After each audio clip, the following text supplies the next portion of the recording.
berdasarkan tulisan-tulisan para rasul-rasul, murid-murid Yesus yang menceritakan apa yang dikatakan oleh Yesus dan apa yang diperbuat oleh Yesus. Inilah kitab Injil, tidak menceritakan lagi tentang penciptaan, tidak menceritakan lagi tentang Abraham, tidak menceritakan lagi tentang Musa, tidak menceritakan lagi tentang Daud, tidak menceritakan yang sudah-sudah, tetapi ini adalah cerita tentang apa yang difirmankan oleh Yesus kepada bangsa Israel pada waktu itu. Nah, jelas 1, 2, 3 kitab ini mempunyai misi berbeda-beda.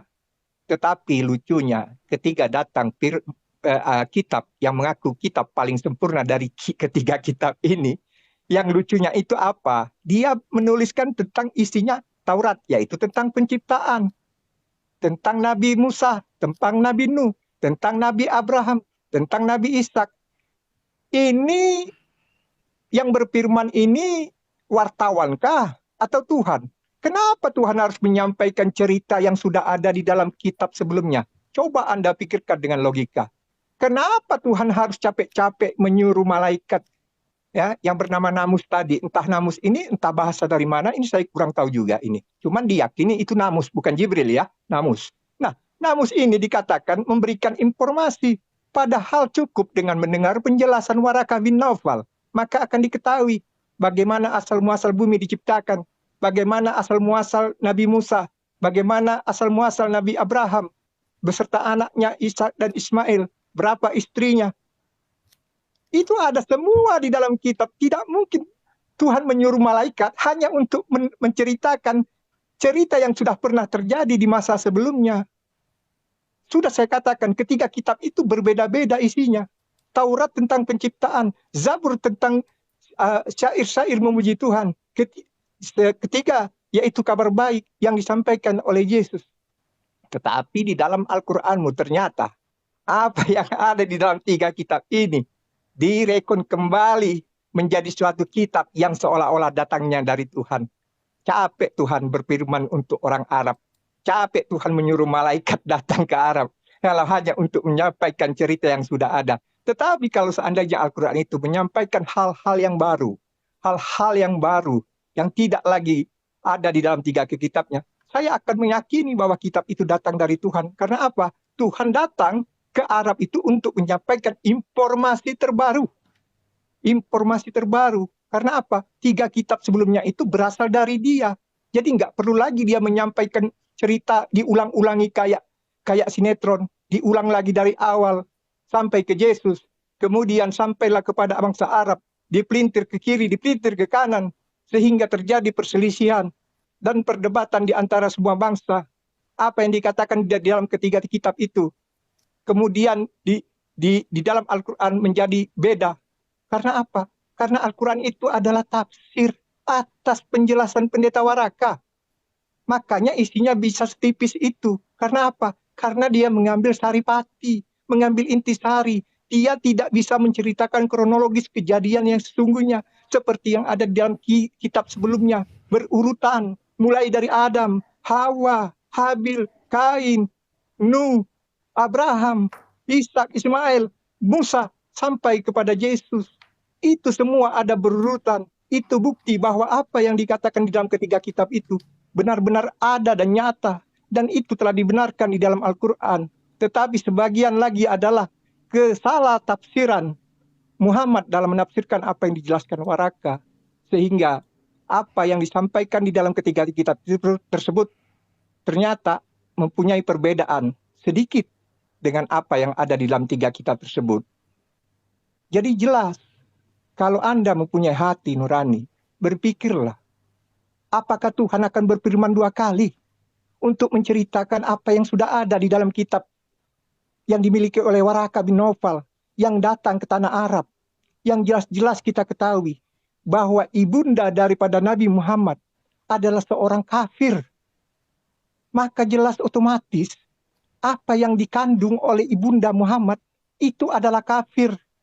Tetapi dia menemukan keyakinan dia menemukan hidayah pada saat umur 40. Dan dia menyatakan bahwa Tuhan yang disembah oleh Nabi Ismail adalah Tuhan yang sama. Jadi jelas, kita harus memakai akal dan pikiran. Tuhan itu tidak pernah akan berfirman dua kali. Tidak mungkin Tuhan itu berfirman berulang-ulang untuk menceritakan sesuatu yang telah ada di dalam kitab-kitab sebelumnya. Anda pikirkan. Nah, jika kitab itu memang datang untuk menyampaikan hal yang terbaru, peraturan yang terbaru, atau dia menggugat ketika kitab itu, ataukah dia menggenapi ketika kitab itu yang harus dikatakan oleh Al-Quran. Bahwa dia datang untuk menggenapi apa yang telah dikatakan di dalam Taurat, Zabur, dan Injil. Tapi fakta yang ada, Al-Quran malah tidak menggenapi, malah membuat pertentangan. Pertanyaannya udah jelas bahwa Tuhan yang di dalam ketiga kitab itu berbeda dengan di dalam kitab Al-Quran. Karena apa? Karena di dalam Al-Quran menentang atas pernyataan ketiga kitab sebelumnya. Silakan dibantah. Oke, baik. Terima kasih. Ya, Anda bertanya, kenapa harus ada Al-Quran? Kenapa harus ada pengulangan? Anda minim narasi dari kitab saudara. Jadi gini, Yesus berkata, ya, segala firman yang engkau berikan kepadaku telah aku sampaikan. Yesus menerangkan di dalam catatan kitab saudara, Yohanes 17:8. Bahwa sebelum Yesus terangkat ke langit, Yesus telah menerima. Yesus telah sempurna wahyu yang diterima dari Tuhannya. Dan wahyu itu Yesus telah sampaikan semuanya kepada muridnya yang asli. Segala firman yang engkau berikan kepadaku telah aku sampaikan. Telah aku sampaikan. Bukan akan aku sampaikan. Tapi dikatakan, telah aku sampaikan. Berarti Yesus sudah tamat mengajarkan murid-muridnya yang asli tentang Injil yang diberikan Allah kepadanya. Tapi murid-muridnya kemudian dianiaya, dibunuh oleh Paulus in the gang. Dan itu diakui sendiri oleh Paulus. Berarti murid-muridnya mati bersama dengan firman yang dibawa oleh mereka, yang diterima dari gurunya. Lalu kemudian muncul wartawan-wartawan lepas yang bukan murid Yesus, yang Yesus tidak pernah mengenal mereka, yang Yesus tidak pernah memberikan legitimasi terhadap mereka, apalagi catatan-catatan mereka. Itulah yang Anda imani, yang Anda katakan firman Tuhan. Tapi original teksnya nggak ada. Kecintaan Anda terhadap kitab Anda aja nggak ada. Nggak ada rasa penasaran, seperti apa sih original teks kitab saya ini yang asli? Nggak ada. Kenapa? Karena tidak ada kecintaan di sana. Tidak ada karamah. Tidak ada hikmat di dalam kitab saudara. Sehingga Anda tidak bisa tahu seperti apa yang sebenarnya tertulis. Yesus bahkan mengatakan, masih banyak hal yang ingin aku ajarkan kepadamu. Tapi engkau belum sanggup untuk menanggungnya sekarang. Tetapi ketika ia datang, dialah yang akan mengajarkan segala sesuatunya. Berarti sesempurna-sempurnanya ajaran Yesus yang diterima oleh Tuhan, oleh dia dari Tuhan, yang telah ia sampaikan sebelum Paulus muncul, yang telah disampaikan kepada murid aslinya, itu masih belum sempurna, bos. Masih banyak hal yang ingin aku sampaikan kepadamu, tapi engkau belum bisa untuk menanggungnya. Kau belum sanggup untuk menanggungnya. Makanya aku belum ajarkan. Tapi ketika ia datang, yaitu roh penolong lain, dialah yang akan mengajarkan segala sesuatunya. Kenapa dikatakan roh? Karena Rasulullah Muhammad SAW masih berada di alam roh. Masih gaib, belum lahir dia. Makanya dikatakan roh penolong. Seorang penolong lain. Pahami itu? Itu satu. Kemudian, kenapa Al-Quran itu muncul? Karena itu tadi, Yesus masih punya ajaran yang belum diajarkan. Dialah yang akan mengajarkan itu nanti. Kedua, karena akan datang Nabi yang sama seperti Musa, yang di mulutnya ditaruh firman Tuhan. Dan itu belum terjadi. Terjadinya hanya kepada baginda Rasulullah Muhammad SAW. Makanya semua Al-Quran itu bohong dan dusta dan menista, serta Anda itu adalah penyesat ketika Anda mengatakan Rasulullah Muhammad SAW menerima ajaran dari Warakah. Tak ada itu. Mau Anda bawa sejarah apapun tidak akan pernah Anda bisa. Jadi itu sebabnya Al-Quran itu datang. Yang ketiga, sebab Al-Quran. Torah hanya untuk Bani Israel, coy. Yesus hanya untuk Bani Israel, coy. Dia hanya untuk Bani Israel. Matius 15 nomor 23. Matius 24 nomor 15. Aku diutus hanya kepada domba-domba yang hilang dari Bani Israel. Aku berdoa bukan untuk dunia. Aku berdoa hanya untuk Bani Israel. Hayo. Shema Israel. Dengarlah wahai Israel. Markus 12 nomor 29. Jadi Yesus hanya berseru kepada Israel. Bahkan ada non-Israel yang mengaku-ngaku percaya kepadanya, hanya disebut anjing, guguk. Itulah sebabnya Al-Quran itu datang untuk seluruh manusia, rahmatan lil alamin, untuk seluruh alam semesta. Yang keempat, kenapa Al-Quran itu datang? Karena kitab-kitab terdahulu itu sudah bercampur aduk. Yang tadi saya kasih analoginya, Yesus datang menerima semua firman. Sebelum dia terangkat, sebelum diceritakan kisah cerita dongeng mati bangkit hari ketiga, dia terlebih dahulu sudah mengajarkan itu. Semua firman yang diterima telah aku sampaikan, dan mereka yang menerima firman dari Yesus itu percaya kalau Yesus itu adalah Rasul Allah, Rasul utusan Allah, tidak Tuhan. Beda dengan pewarta-pewarta yang Anda imani sebagai Rasul, mengajarkan dia adalah Tuhan. Tapi Yesus mengatakan, segala firman yang engkau berikan kepada aku telah aku sampaikan kepada mereka, dan mereka percaya bahwa engkaulah yang mengutusku, engkaulah yang telah mengutus aku. Berarti aku ini apa? Aku ini utusan. Murid-murid aslinya Yesus percaya Yesus itu adalah Rasulullah. Murid-murid asli Yesus percaya bahwa Yesus itu adalah utusan Allah. Sementara kitab Anda mengajarkan Yesus itu adalah Tuhan itu sendiri. Konyol! Berbeda dengan pengajaran Yesus. Al-Quran mengatakan, wala talbisul haqqa bil batil wa taktumul haqqa wa antum ta'lamun. Wahai ahli kitab, ya, janganlah kau campur adukkan yang hak dengan yang batil. Jangan kau sembunyikan yang hak itu sedang engkau mengetahui. Itu yang perlu Anda pahami. Bahwa mereka mencampur adukkan. Mereka kemudian mengajarkan sesuatu yang bukan diajarkan oleh Tuhan. Ini yang tertulis dalam Al-Quran. Orang-orang Yahudi, kata Allah, alladzina atainahumul kitaba ya'rifuna kama ya'rifuna abna'ahum wa inna fariqam minhum la yaktumuna al-haqqa wa hum ya'lamun. Pasti mereka menyembunyikan. Pasti mereka menyembunyikan. Innal ladzina yaktumuna ma anzalna minal bayyinati wal huda min ba'di ma bayyanahu lin-nasi fil kitab.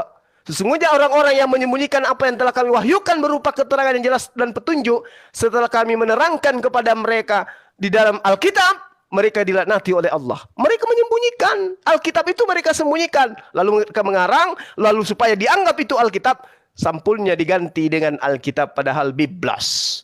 Yang terakhir dari saya, supaya Anda banyak belajar. Kenapa harus ada Al-Quran? Nah, buka Bible Anda sekarang. Saya ajarin. Buka karangan Markus, Yohanes 14 nomor 26. Buka.